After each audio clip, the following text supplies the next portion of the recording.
Hello, my dear Karnataka Pharma champions. Welcome back to KPC classes.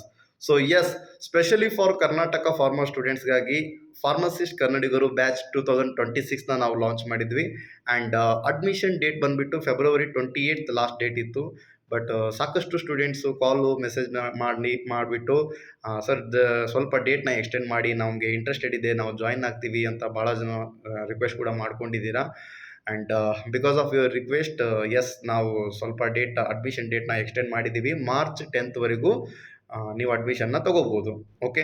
And some candidates ನೀವು ಕೇಳ್ತಾ ಇದ್ದೀರಿ, sir ಇವಾಗ form exam ಕೂಡ ಇದೆ, ನಿಮ್ಮದು ಎಕ್ಸಾಮ್ ಏಪ್ರಿಲ್ನಲ್ಲಿ ಎಕ್ಸಾಮ್ ಇದೆ, ಸೊ ನಾವು ಬ್ಯಾಲೆನ್ಸ್ ಮಾಡೋದು ಯಾವ ಥರ ಆ್ಯಂಡ್ ಗೌರ್ಮೆಂಟ್ ಎಕ್ಸಾಮ್ಸ್ಗೆ ಮತ್ತು ಇದು ಫಾರ್ಮ್ ಮಾಸ್ಟರ್ಸ್ ಎಕ್ಸಾಮ್ಗೆ ಅಂತ ಕೇಳ್ತಾ ಇದ್ದೀರಾ.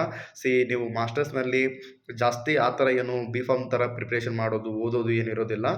ಬಟ್ ನೀವು ಕಂಟಿನ್ಯೂವಸ್ಸು ಸ್ವಲ್ಪ ನಿಮಗೆ ಏನು ಇವಾಗ ಒಂದು ಪ್ರಾಪರ್ ಶೆಡ್ಯೂಲ್ ಮಾಡಿಕೊಂಡು ಗೌರ್ಮೆಂಟ್ ಎಕ್ಸಾಮ್ಗೆ ಟೈಮ್ ಕೊಡಿ. Okay. So continuous exams call form ಆಗೋದಿದೆ. RRB pharmacist, EMS pharmacist, ESIC pharmacist, CGHS pharmacist, back to back continuous call form ಆಗೋದಿದೆ.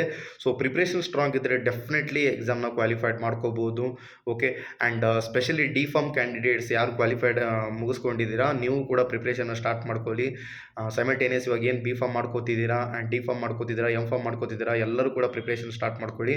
And yes, ಕರ್ನಾಟಕದಲ್ಲಿ ಕೂಡ ಬರೋದು ಏನಿತ್ತು ಅದು ಇನ್ನೂ ನೋಟಿಫಿಕೇಶನ್ ಬರೋವರೆಗೂ ಏನೂ ಅಪ್ಡೇಟ್ ಮಾಡೋದು ಬರೋದಿಲ್ಲ. ಬಿಕಾಸ್ ಅದು ನೋಡಬೇಕು ಅವ್ರೇನು ಡೈರೆಕ್ಟ್ ರಿಕ್ರೂಟ್ಮೆಂಟ್ ಮಾಡ್ಕೋತಾರೋ, ಏನು ಎಕ್ಸಾಮ್ ಇರುತ್ತೋ ಅಥವಾ ಏನು ಮತ್ತೆ ಕಾಂಟ್ರಾಕ್ಟ್ ಬೇಸ್ ಮೇಲೆ ತೊಗೋತಾರೋ.